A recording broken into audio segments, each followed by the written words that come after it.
lijepo pozdravljam, evo, ja nisam medicinar, ja sam informatičar. Ovo je točno. I moja tema će danas biti jedan prikaz klimatskih promjena i utjecaj klimatskih promjena i metoda kojima se koriste u tom terminu na utjecaj na ljudsko zdravlje. Znači, svakodnevno smo svjedoci svih ovih silnih aviona koji ispuštaju određene tragove po nebu. Razlikujemo od tih tragova chemtrailse i contrailse.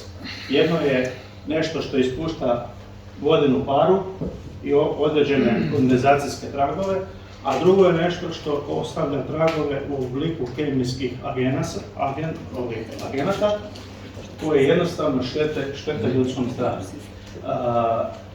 Kroz kompletnu tu jednu klimatološku agendu veliki pritisak je bio na psihu čovjeka kroz te medijske manipulacije, jer recimo ovdje se vidi 2017. godina i 2023. godina, ista geografska karta Njemačke, znači 2017. prije narativa pandemije, klime su bile, sve bilo zeleno, sada puno manje temperature, 23. godine crveno. Znači, utjecalo se na psihologiju, na mentalno zdravlje čovjeka i vršila se jedna... Voditeljica je zaboravila doći.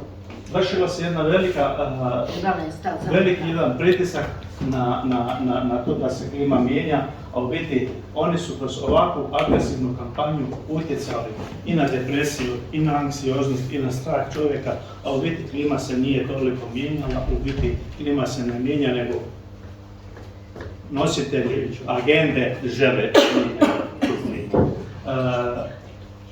Mijenjaju kroz razne načine, najveća znanstvena grana se zove geoengineering, a to je jedan skup određenih metoda i tehnika kojima mijenjaju klimu kroz više domena. Znači, to je bilo kroz proizvodnju kiše, kroz otapanje leda, kroz zasijavanje oblaka. Čak ovim metodama zasijavanja oblaka nešto govori i jedan naš meteorolog na HRT-u. Znači, ne može se više reći da je ta agenda o klimatskim promjenama nešto što je teorija zavjere, nego stvarno ono što mi razotkrivamo istinu već počinju i na televiziji objašnjavati. Možda ova priča o klimi nije toliko povezana sa današnjim temom simpozija u medicini, ali ipak kroz sve te silne agense koje se apliciraju u našoj atmosferi, sve to utječe biološki na naše zdravlje. Tako imamo, recimo, najveći provoditelj tih agendi je bila vojna industrija. Vojna industrija, recimo, ovo su dva najtipičnija primjera opisana, svjetski poznata operacija Popaj i operacija Cumulus. Popaj se provodio u Vijetnamu, a operacija Cumulus se desila u Engleskoj. Znači, u ovoj operaciji Popaj u Vijetnamu htjeli su stvoriti obilne količine padalina, ne bi li kroz silne padaline stvorili blato, mulj, odrone, poplave i jednostavno taj način izazvali čime je puno blata, vode, kiše, nastaju infekcije, razvoj svakakvih bolesti, a i na taj način jednostavno ne mogu ljudi živjeti. U operaciji Cumulus eksperimentirali su isto sa proizvodnjom kiše na način da su tako napravili veliku štetu narodu, stvoreći tako veliku količinu padalina u kratkom vremenu na kratkom geološkom području, da je tolika bujica jednostavno kada je krenula niz planinu, ta bujica je srušila kompletno selo u Engleskoj, znači utjecali su kemijskim putem na stvaranje velikih padalina. Nadalje je bila vatrena oluja, gdje su znači, kompletan opis je opisan, događaj opisan u časopisu Times, gdje su u periodu američka vojska, znači od 62. do 71.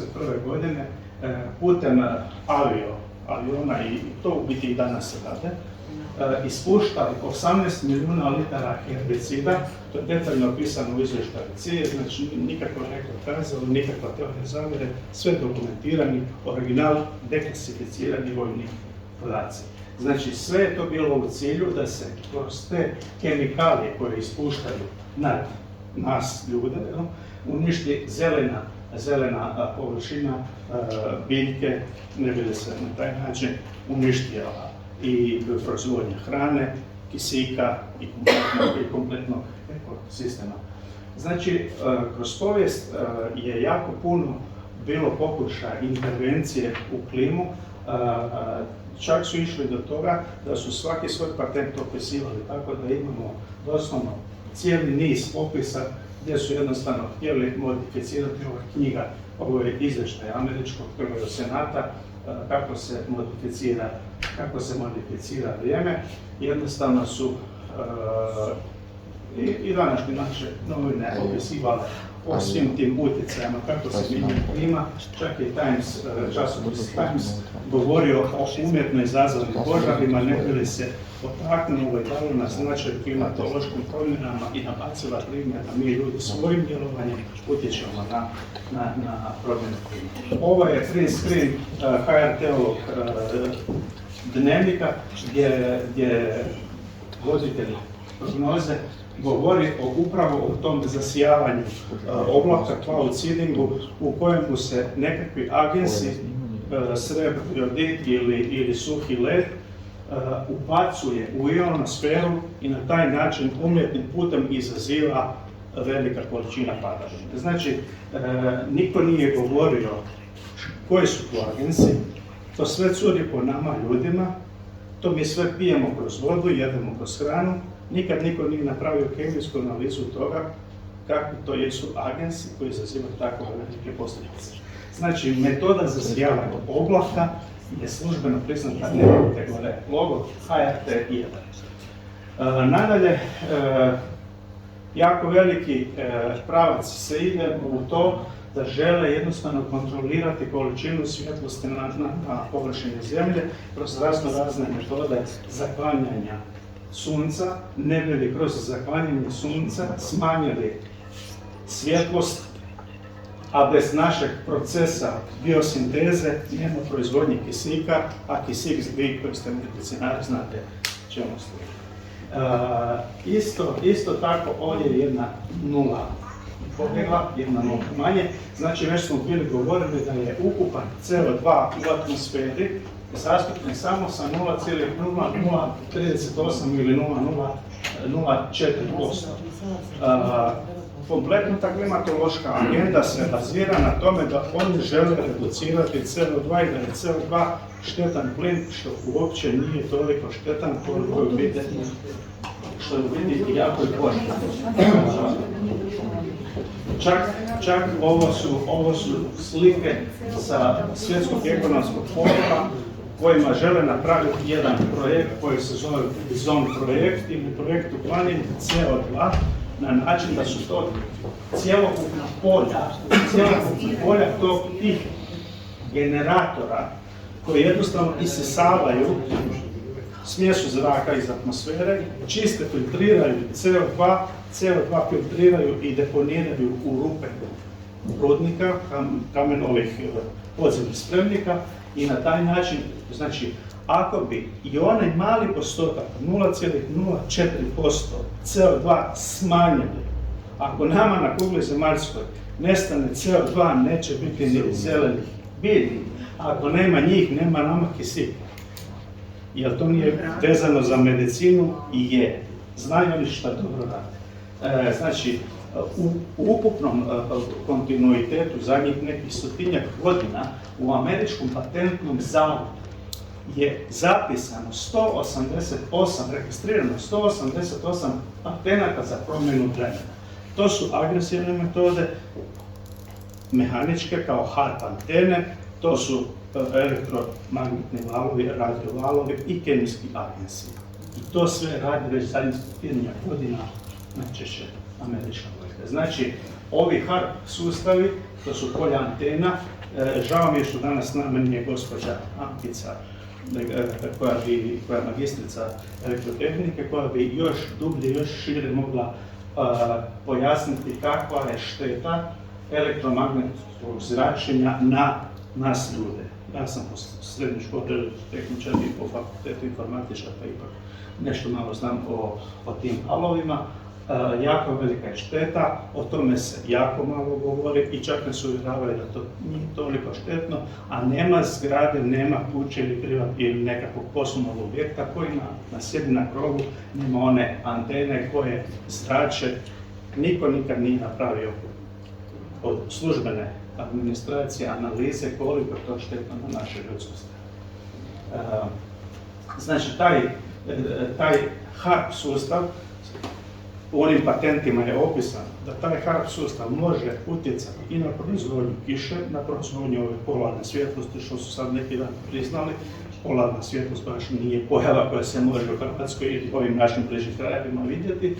Znači, utječu i na čak i nezapisano u knjigama, patentima tima, da je to moguća metoda za proizvodnju i naših potresa, vulkana. Znači, oni mogu sa tim, u biti, jedan naš znanstvenik, mislim, živi u Americi, hrvatskog podrijetla, Andrija Puharić je govorio da je on potvrdio projekt laserske zrake od Nikole Tesla.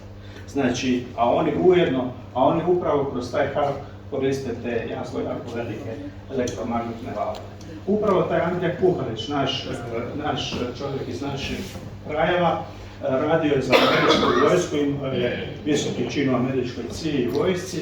On je upravo dokazao, bio je znanstvenik, dokazao je da upravo sa tim niskim frekvencijama HARP, koje su upravo ukorporirane u HARP antenama, mogu utjecati na nasilno ponašanje ljudi, mogu provocirati depresije, znači to sve spada u mentalno zdravlje, a to je opet područje medicine. Znači, upravo kroz te frekvencije nižeg i višeg polariteta mogu utjecati na zdravlje čovjeka. To je što se tiče, znači, HARP sustava. Europska unija još nije donijela klasifikaciju bolesti za to područje, ali postoji već termin, ja mislim da će to uskoro i doći u medicinsku klasifikaciju bolesti, a to je nešto što se zove elektromagnetska preosjetljivost ili hipersenzibilnost. Znači, to je kad ljudi osjećaju nekakvo bobolje, depresije, anksioznosti, jednostavno kad ulazite, to vam je jedan vrlo zanimljiv efekt kad ulazite u trgovine gdje je, recimo, trgovine elektrotehnike, pa su ekrani, TV ekrani na zidu. I kad prolazite u tom području koje je ionizirano, zna vas onako malo stisnuti u glavu. To vam je prilike to. I sad se zamislite kako duži tijek vremena provodite u takvim ionizirajućim prostorima, stvarno to čovjek onda i osjeti zdravstveno. Moj drugi dio priče je obuhvatiti medicinu kroz moju informatičku struku, a veliku pomoć u tome je jedan termin koji se zove business intelligence ili poslovno izvještavanje ili metode ubrzanog prikazivanja podataka. Jako je bitno shvatiti koja je razlika između podataka i informacija, a to smo već danas imali prilike slušati o transformaciji sustava, gdje znači imamo hrpu podataka koji su sirovi podaci ili činjenice, ili kako bi Zagorci rekli fakt. Englezi kažu fakt. Znači, potreban proces obrade informacija, a iz obrađenih, deriviranih informacija dobivamo podatak. Mi dobivamo podatak. U medicinskom sustavu, kao u svakom sustavu, imamo ulazni parametar, imamo tijelo pretvorbe, funkciju, imamo izlaz. U toj pretvorbi, u tom transformacijskom sustavu, konkretno medicinskom, imamo jako puno podataka neobrađenih koji nisu onda na korist niti doktorima, niti nama s ove strane pacijentima. Da bi se to uveliko ubrzalo, upravo se koriste ti business intelligence alati, koji su alati za izradu znači rudarenje podataka, da iz hrpe podataka možemo izvući sukus i ono što nam je sada ad hoc potrebno. To su alati za izradu analize, kao što je doktorica Ivana prikazivala analize i koristila se informatičkim softverom u medicinske svrhe. Znači tu je ta naša informatička strana u smislu suporta potpore medicinskom sustavu. S druge strane, to su sustavi koji omogućavaju kreativno i vrlo brzu izradu query analizi i upita, znači da iz količine podataka brzo vidimo koliko je ljudi umrlo od prve, druge, treće doze i da možemo napraviti adekvatne ad hoc upite. Opet, tu ta naša informatika kroz taj business intelligence omogućuje statističke analize, izvještavanje ili vizualizaciju podataka, da vidimo ovo što je Mislav govorio, te trendove, da vidimo grafikone. Znači, to je jako dobro kad bi medicinski sustav na razini ministarstva imao takav informatički sustav da možemo klik na online dobiti sve moguće podatke.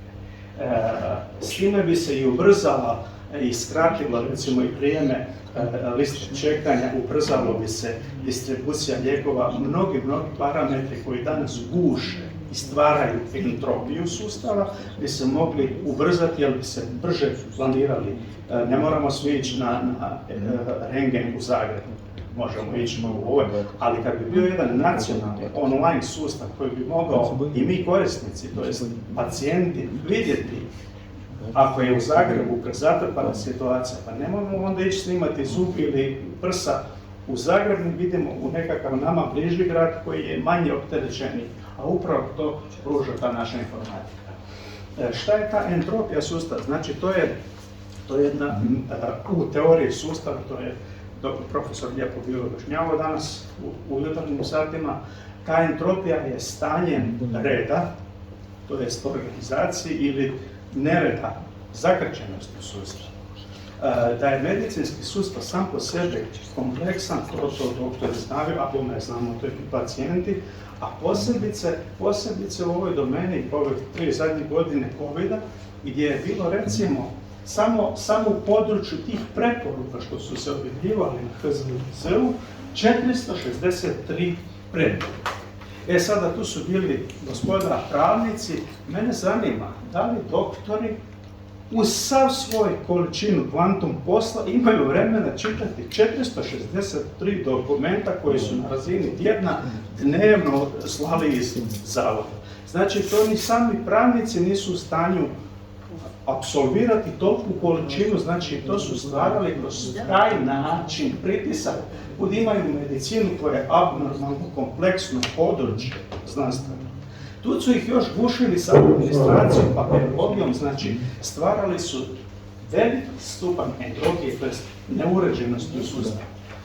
Tako da to je stvarno bila jedna jako velika šuma striborova i teško se bilo snaći ih posebno. Te preporuke su kao pravni akti izmjene i dopune, tako da ti više u 40. izmjeni ne znaš šta je bilo jer jednostavno... Ivana, prostite. Da. Ja mogu jedan Hvala vam lijepo. Hvala.